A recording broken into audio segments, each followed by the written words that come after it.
Steph is the director of Makertopia, and Makertopia is this wonderful invention you see on the way in. She's a qualified youth worker with a degree in environmental social science, and she's been a climate campaigner since the age of 15, and has continually looked for ways to create and engage, creatively engage young people, not create young people.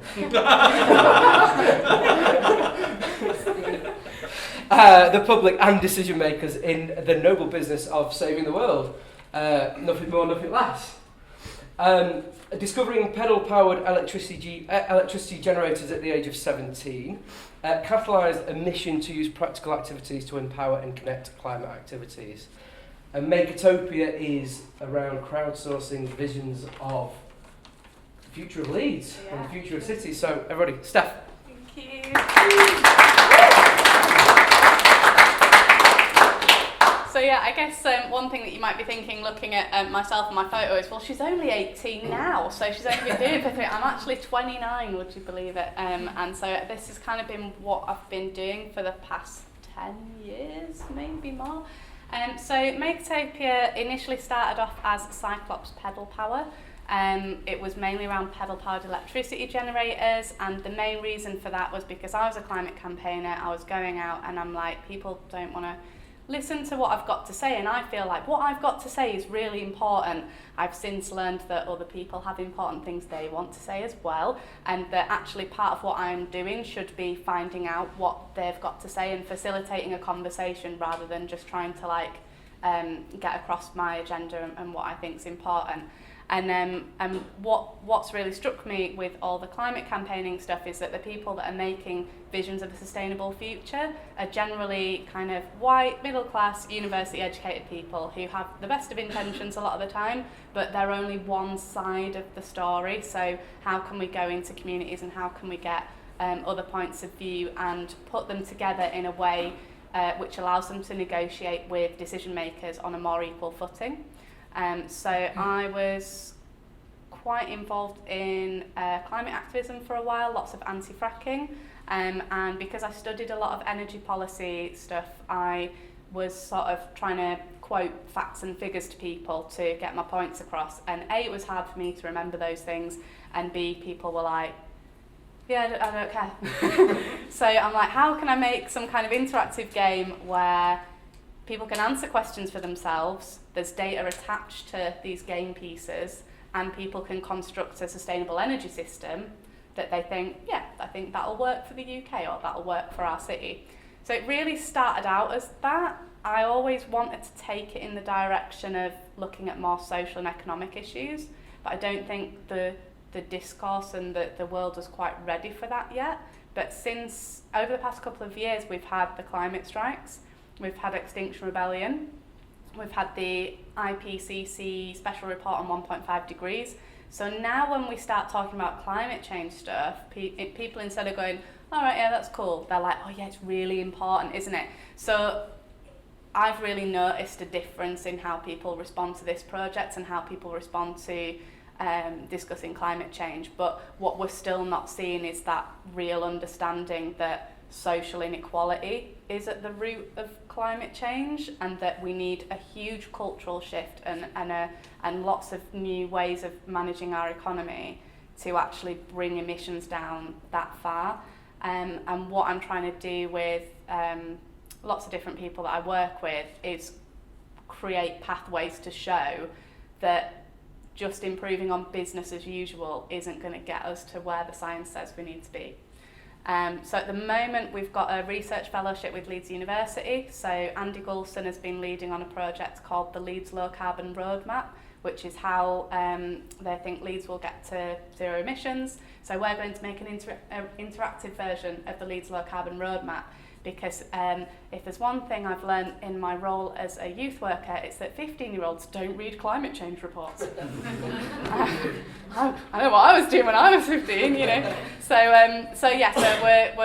we've been chatting to Leeds Youth Council, and they're really interested in doing some stuff. So I've just been making all these links between youth groups and community groups, academics and decision makers. So I'm also on Leeds Climate Commission, so I sit in the Engagement and Communications Working Group.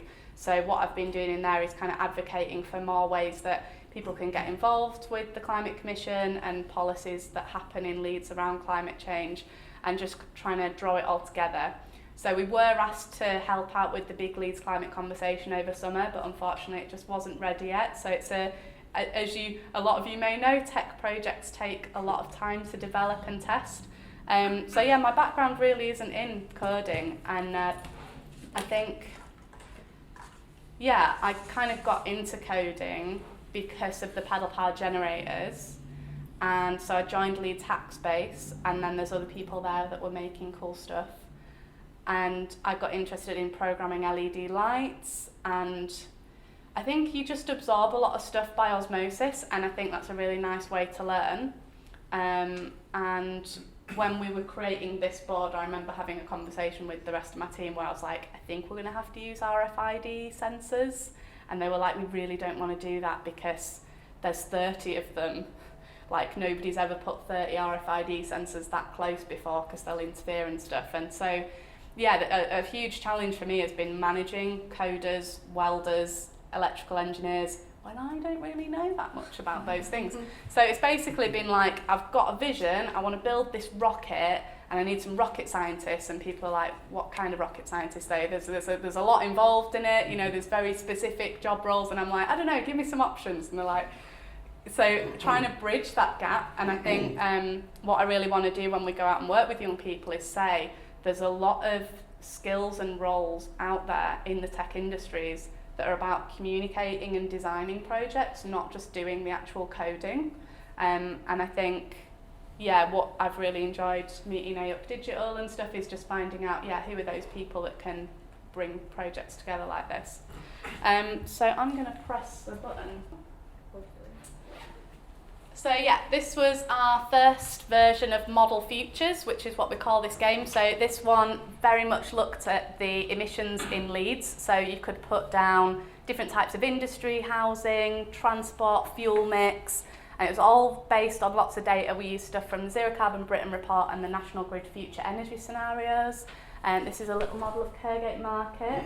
So there's on our team we've got Tom, who does most of the coding, and Andy, who's our model maker. So we have a 3D printer and a laser cutter at the Leeds Hackspace, and they're all designed and printed by Andy. And then this was when we went to Manchester to work with the Young Green Leaders. So they do a lot of environmental projects there, and we were just, yeah, bringing it to there and just getting some feedback on it. And one thing that we like about the physical models is because they're so tactile, it creates an emotional investment in making your vision real. So there's a lot of people that are very disempowered, not very interesting, and it's just immediately engaging. And the lights as well, people come over for pretty lights. This is what we've figured out. And basically something will glow from red to green depending on how good it is. So if it's amber, it's sort of okay. And you can have different categories, so that the new version we've got, it has 3 broad categories of society, economy and environment, so you can flick between them. Oh, we're performing really well on the economy, but not the environment, stuff like that. So yeah, we want to have this emotional investment, and what we try and do is make a model of the building or something relevant to the workshop participants. So we worked in Armley at Interplay Theatre, and we made a model of Interplay Theatre. So instantly you put that down and they're like, oh, this is about us, you know, so any vision that we're creating around it, and they've taken the time to make this model for us.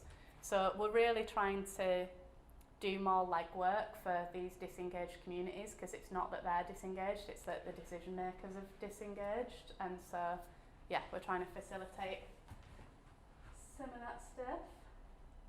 And yes, and this was the display screen for the old one. So in the top corner we had a global warming thermometer, so that would go up or down depending on how your model city behaved. So it was sort of saying, if every city or community in the world behaves like this, this is how much you're expecting global warming to be by the end of the century.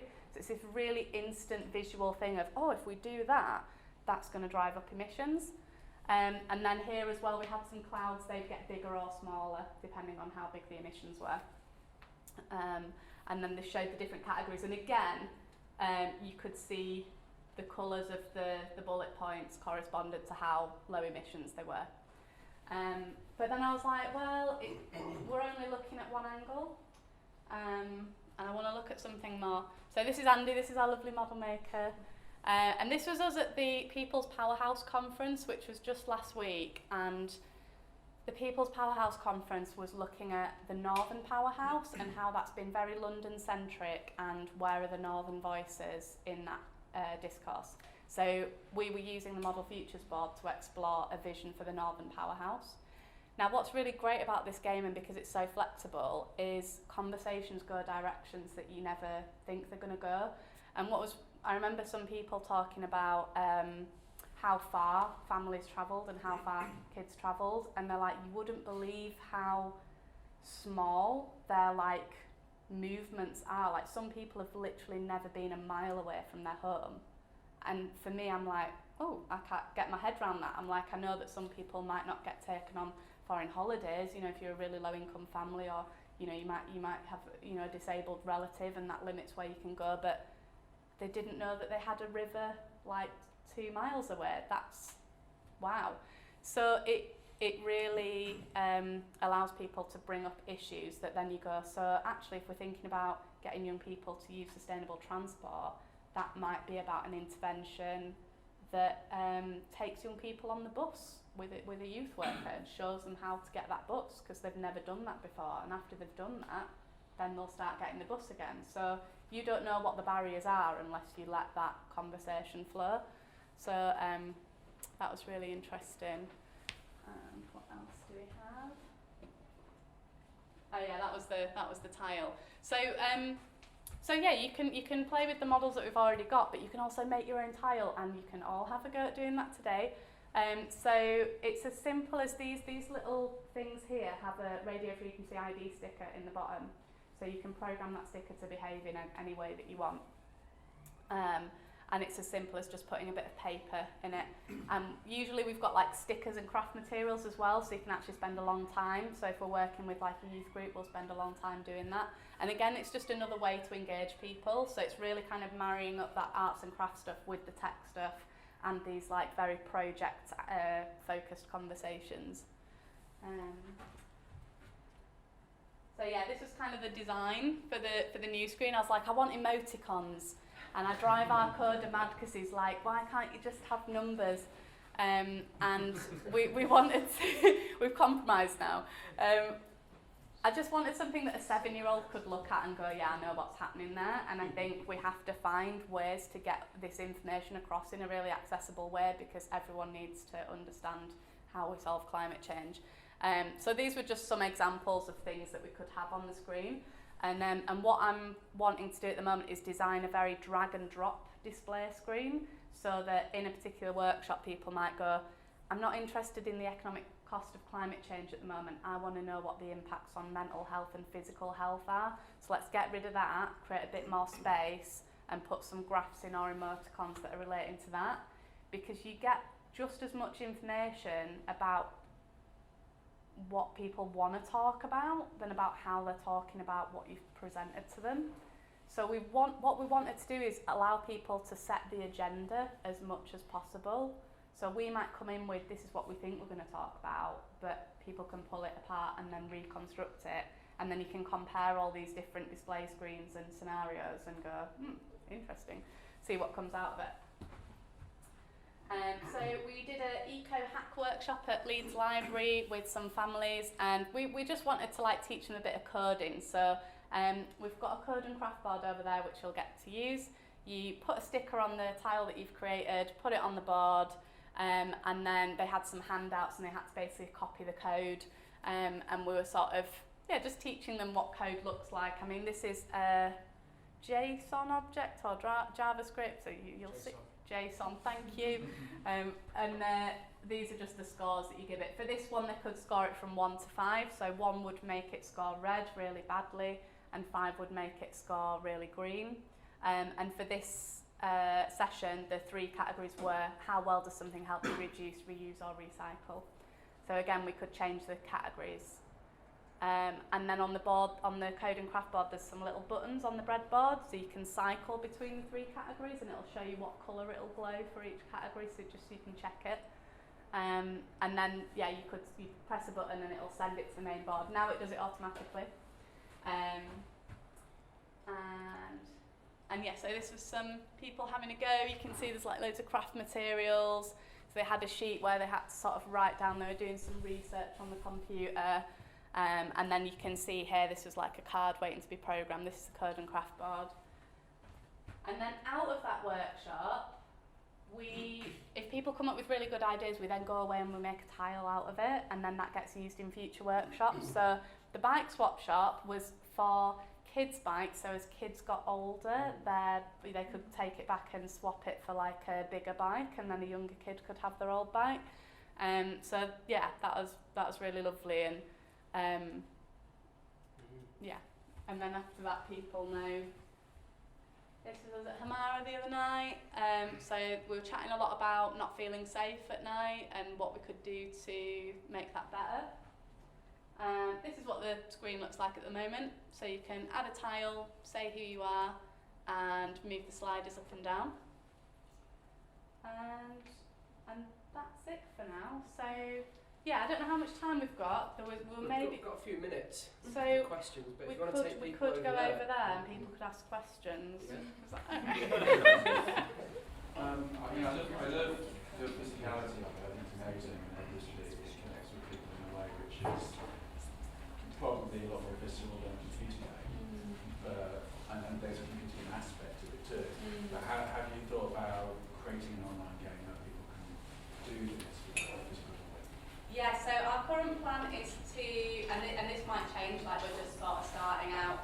Our current plan is to take like high quality isometric photos of every tile and make some code so that after it's saved a scenario and it's saved all the RFID readers, it can then populate like a virtual version. So what we want to do in the first instance is if someone's been to a workshop where they've played with it, they can then log back online and there's like a gallery of everyone's scenarios. So anything that they write, they're like, I made this tile because of this reason, or I made this scenario because of this reason. They can go back and revisit it, they can share it with people, and people can submit scores online. I even want to make it so you can go on Tinkercad, which is like a 3D design browser-based thing, and you can submit a tile idea so that it actually populates itself in the thing, and then we might 3D print it later. So yeah, we're definitely looking into that, and I think we're going to work with AO to do that, fingers crossed. we're really just starting, and I think the thing is with Makertopia, like there's about 2.5 of us at the moment, and we're like, yeah, let's do £100,000 projects at least, you know, like we're really punching above our weight, but we've just got this like vision of this is what we want to achieve, and it's about helping people have those conversations. So definitely we want to do an online version, and even if you haven't played with it, you can still drag and drop and select boxes and kind of see what's available. I even wanted to see if we could make like a virtual reality version where you can like walk around and these things are suddenly like massive because it's all laser cut and 3D printed, so we've got those things virtually already. So there's a lot of potential for how you can play with it, and I think we want to work with artists and game designers because they'll have a lot of perspectives that I don't. Any more questions for Steph? I was wondering, this is amazing by the way, I love it, I can't wait to play with it. I'm just wondering how it links up to action that they can take in real life, sort of like how you're linking in with other schemes so that they can influence some of this stuff actually happening. Yeah, that's a really good question. So at the moment, there's a group called Our Future Leeds, which are kind of it's been set up by citizens. There's a lot of crossover with Leeds Climate Commission and the university and the council, but it is more open to everyone. So there's a group called Our Future Leeds Schools, and there's a really great teacher called Matt Carmichael who has been running some events and is trying to train up teachers for how to respond to the climate crisis and youth strikers. And me and him are trying to design a workshop called My Sustainable School. So we could go into a school and go, right, let's look at your food, your travel, your procurement, your curriculum, your mental health and wellbeing support offer young people, what are some quick wins, what are some longer strategies, and we're working with, I can't remember if it's in Leeds Council or the university, but there's somebody that goes to schools and helps them buy more sustainable energy and do energy saving measures, and they get a loan and it kind of pays for itself, and they're like, it's such a good deal, they don't have to pay anything, but the take-up's really low, and it's because there's not the capacity in the schools to take advantage of it, and there's not that pressure there from young people. So if we're going in and delivering workshops and then going in, hey, and you can actually do something about this, we're kind of facilitating that relationship, and we really want to work with youth strikers as well, because I think I was speaking to some youth strikers at this Lancaster Climate Emergency Conference, and they were saying, people keep asking us questions and we don't know the answers. And I'm like, well, firstly, I think as young people, you just have to keep asking those questions, because that's you know, you just keep directing them to the scientists. But also, it'd be good to get some youth strikers round the table and be like, okay, here's what could be done, and help educate them so that when they're campaigning, they can be more specific when they're being interviewed, and they might think, okay, well, this is where our campaign can go next. So we do really want to support project development, and I remember talking in a, I don't know, funding bid or something, being like, you know, with this, people are in their first planning meeting, you know, that they've already started that process of planning to do something, because you can't not really, you've created this scenario for the future and you're like, cool, right, how do we do that? And some of the tiles that we have are actually policy tiles, so they're already like actions. So anything can be like a place, an action, or a policy, so there's a lot of flexibility what you can put down. I'm going to stop Yeah. try and stick to absolutely fascinating, and I think during the break we can come and interact with it and ask more questions, but please everybody give Steph a round of applause.